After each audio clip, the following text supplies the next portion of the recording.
Hey everyone, hello hi and welcome to చిలక పలికే పలుకులు. ఈ వీడియో వచ్చేసి ఒక ర్యాండమ్ వ్లాగ్. నేను వచ్చేసి ఇక్కడ హెయిర్ స్పా చేయించుకోవడానికి వెళ్తున్నాను. అలాగే మీకు ఒక మంచి రెసిపీ అయితే నేను చూపిస్తాను. కేఎఫ్సి స్టైల్ అనడం కంటే అంతకంటే అద్భుతమైన రుచి అని నేను చెప్తాను. ఎందుకంటే అంత బాగుంటుంది టేస్ట్. అలాగే ఇంగ్రీడియంట్స్ కూడా హడావిడి లేకుండా సింపుల్గా ఉంటాయి అన్నమాట. సో మీరు ఖచ్చితంగా ఈ రెసిపీ అయితే మిస్ అవ్వద్దు. ఇక్కడ వచ్చేసి నా జుట్టు అయితే గడ్డిలాగా అయిపోయింది అనమాట. ఎందుకంటే మనం అస్సలు జుట్టు దువ్వం, ఇంట్లో రోజు పని మనిషి అవతారం ఎత్తుతాం అనమాట. సో ఆ జుట్టు దువ్వక అది కిందంతా స్ప్లిట్ ఎండ్స్ వచ్చేసి జుట్టు అయితే గడ్డిలా అయిపోయింది. అలాగే మెయింటెనెన్స్ చేయడం కూడా బద్ధకం అంటే పిల్లలు ఉన్న వాళ్ళందరికీ ఇంతే కదా.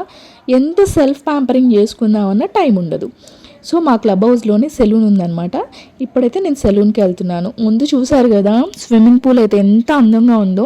కానీ దాని అందాన్ని చూసి ఆస్వాదించడమే తప్ప మనం అందులో దిగడం అనేది సాధ్యం కాదు. ఎందుకంటే పిల్లలకి పద్దాక స్విమ్మింగ్లో ఉంటే జలుబులు వచ్చేస్తున్నాయి, ఓన్లీ సమ్మర్లోనే. సో ఒక్కసారి స్విమ్మింగ్ పూల్లో దిగడం అయితే జరిగింది. నేనైతే ఇప్పుడు సలూన్కి అయితే వచ్చేసాను అనమాట. ఈ సలూన్లో వాళ్ళు చాలా ఫ్రెండ్లీగా ఉంటారు. సో ఈ సెలూన్లో ఉన్నంతసేపు కూడా మనకి బాగా మంచిగా ముచ్చట్లు చెప్తూ చాలా మంచిగా టైంపాస్ అవుతుంది అనమాట. చాలా ఫ్రెండ్లీగా ఉంటారు. ఇంకా మనతో ఇంకా మంచిగా మాట్లాడతారు. మనం ఎక్కడికి వెళ్ళినా జనాలు అలా ఫ్లాట్ చేసేస్తామన్నమాట. Just kidding. ఇక్కడ వచ్చేసి తను హెయిర్ స్పా కోసం అయితే క్రీమ్ అయితే అప్లై చేస్తుంది. జనరల్గా మంత్లీ ఒకసారి హెయిర్ స్పా చేసుకుంటే హెయిర్ అయితే మనకి చాలా హెల్తీగా ఉంటుంది. అలాగే మనకి ఈ స్ప్లిట్ ఎండ్స్ ఇవన్నీ రాకుండా నీట్గా ఉంటుంది. కానీ నాకైతే చాలా బద్ధకం అనడం కంటే కుదరదు అనడం కంటే కూడా అంత పెద్ద ఇంట్రెస్ట్ ఉండదు. సో మెయిన్ అయితే మెయింటెనెన్స్ చేయడానికైతే అంత ఇంట్రెస్ట్ రాదు. బాగా గడ్డిలాగా అయిపోయి మొత్తం చిట్లిపోయి అలా అయిపోయిన తర్వాత అయ్యో ఇలా అయిపోయింది అని ఫీల్ అయిపోయి పార్లర్కి అప్పుడు వెళ్ళి కట్ చేసుకుంటాం అనమాట స్ప్లిట్ ఎండ్స్. అదేదో ముందే కేర్ తీసుకుంటే అయిపోతుంది కదా, కానీ మనం అలా చెయ్యం. అలా అవ్వదమ్మా, అది మనతో అవ్వదు. సో ఇక్కడైతే తను హెయిర్ వాష్ చేసేసి ముందైతే మసాజ్ ఇచ్చేసి హెయిర్ వాష్ అయితే చేసేసింది. మసాజ్ చేస్తే కూడా మనకి ముందు ఈ హెయిర్ స్పాలో ఏది జరిగినా జరగకపోయినా కొంచెం మసాజ్ వల్ల అయితే మనకి తలనొప్పి అదంతా తగ్గుతుంది. నాకు ముందే మైగ్రేన్ ఉంది, చాలా సివియర్ హెడేక్స్ వస్తాయి. ఏదన్నా మసాజ్ కనుక చేయించుకోగానే హెడ్ మసాజ్ చాలా హాయిగా అనిపిస్తుంది.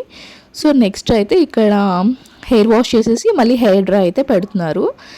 సింపుల్. మొత్తం అయితే నేను కింద స్ప్లిట్ ఎండ్స్ అన్నీ కట్ చేయించుకున్నాను. సో స్ప్లిట్ ఎండ్స్ అయితే ఇప్పుడైతే వెళ్ళిపోయాయి, కానీ మళ్ళీ వస్తాయి. ఎందుకంటే మనం మెయింటైన్ చేయం, యథావిధి సేమ్ అనమాట. నెక్స్ట్ అయితే ఇక్కడ వచ్చేటప్పుడు చిన్న థింగ్స్ అంటే పెరుగు అలాంటివి ఉంటే తీసుకొని వస్తున్నా అనమాట. ఇంటికి వచ్చేసి కొంచెం కలలు పడుతున్నాం అనమాట. అంతే, ఏం లేదు ఇక్కడ. నెక్స్ట్ ఇక్కడ మనం కేఎఫ్సి స్టైల్ క్రిస్పీ చికెన్ ఎలా చేయాలో చూద్దాము. ఇక్కడ నేను ఆల్మోస్ట్ 1.5 kg అబోవ్ చికెన్ తీసుకున్నాను. దీనికి ఒక 2 స్పూన్స్ పసుపు ఆర్ 1.5 స్పూన్ పసుపు అయినా సరిపోతుంది. అలాగే 2-3 స్పూన్స్ ఉప్పు.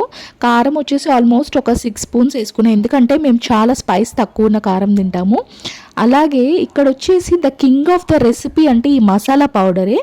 ఈ మసాలా చాలా టేస్ట్ ఉంటుంది, దీంతోనే మొత్తం టేస్ట్ వస్తుంది. ఇంకా అల్లం వెల్లుల్లి పేస్ట్ వచ్చేసి ఒక 2 స్పూన్స్ అనమాట. నెక్స్ట్ లెమన్ వచ్చేసి ఒక పెద్ద లెమన్ వేసుకున్నాను. లెమన్ ఒకటి సరిపోతుంది, కావాలంటే 2 కూడా వేసుకోవచ్చు.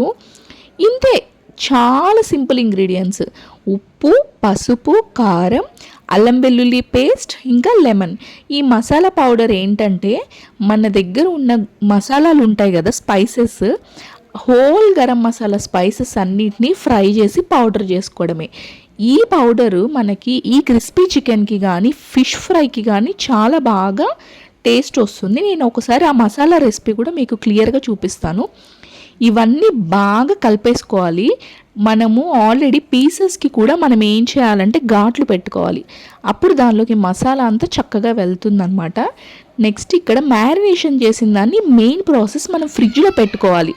మినిమం 3 hours 4 hours ఫ్రిడ్జ్లో పెట్టుకుంటే దాన్ని ఫ్రై చేసుకున్నప్పుడు అది చాలా మంచిగా కుక్ అయి ఫ్రై అవుతుంది. నేనైతే ఇది ముందు రోజే మ్యారినేషన్ చేసి పెట్టుకున్నా, ఎందుకంటే ముందు రోజు చేసి పెట్టుకుంటే నెక్స్ట్ డేకి ఇంకా సాఫ్ట్గా ఇంకా బాగుంటుంది. పైనుంచి క్రిస్పీగా, లోపల నుంచి జ్యూసీగా, టేస్టీగా ఉంటుంది.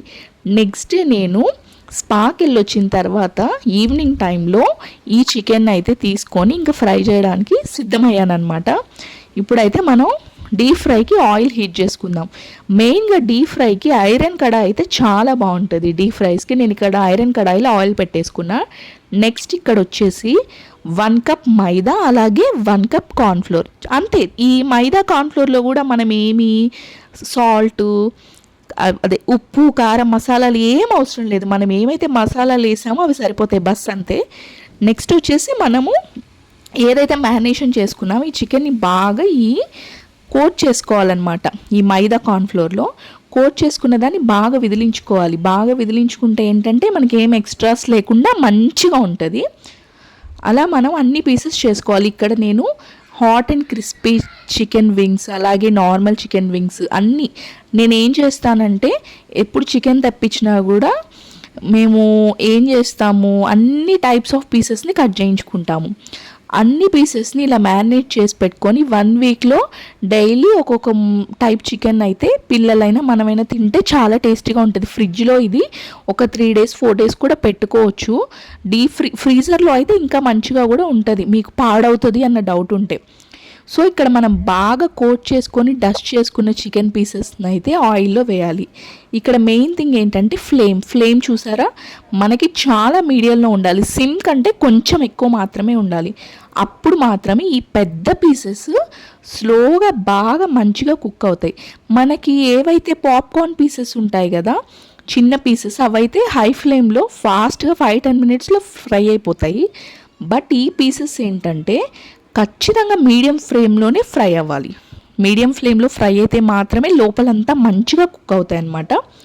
సో ఇక్కడ మనం అటు ఇటు తిప్పుకుంటూ ఉండాలి. అలాగే ఇంకోవైపు నేను ఏం చేశానంటే పేపర్లో టిష్యూ పేపర్, ఎందుకంటే మన ఎక్సెస్ ఆయిల్ ఏమన్నా ఉంటే అది మొత్తం పీల్చుకుంటుంది కాబట్టి అక్కడ రెడీ చేసి పెట్టుకున్నా. ఇక్కడైతే మనం ఫ్లేమ్ అలా తక్కువ పెట్టేసి అటు ఇటు తిప్పుకుంటూ బాగా ఫ్రై చేసుకోవాలి.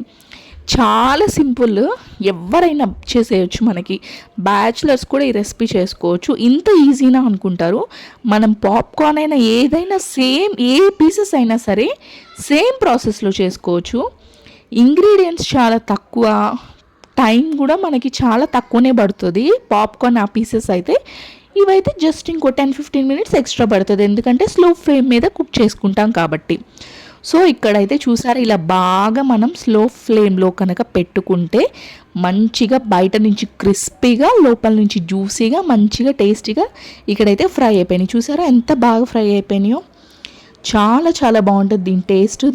దీని టేస్ట్ ముందు అయితే KFC కూడా పనికిరాదు. ఎవరైనా గెస్ట్ వచ్చినా లేదా మీ పిల్లలకి ఈవినింగ్ స్నాక్స్గా పెట్టాలన్నా చక్కగా పెట్టేయచ్చు. నేను చాలామంది గెస్ట్కి ఇదే రెసిపీ పెడతాను. మీ గెస్ట్ కూడా మిమ్మల్ని మంచిగా పొగుడుతారనమాట, అంత టేస్టీగా ఉంటుంది. మా పిల్లలకి, మా హస్బెండ్కి సాస్ అంటే ఇష్టం. సో ఇక్కడ నేనైతే సాస్తో ఇస్తున్నాను. మీకు ఈ వ్లాగ్ అయితే నచ్చింది అనుకుంటున్నాను. ఈ వ్లాగ్ కనుక నచ్చినట్టయితే నా వీడియోని లైక్ చేసి ఖచ్చితంగా సబ్స్క్రైబ్ చేయండి. See you soon in the next video. Until then take care, bye, keep watching.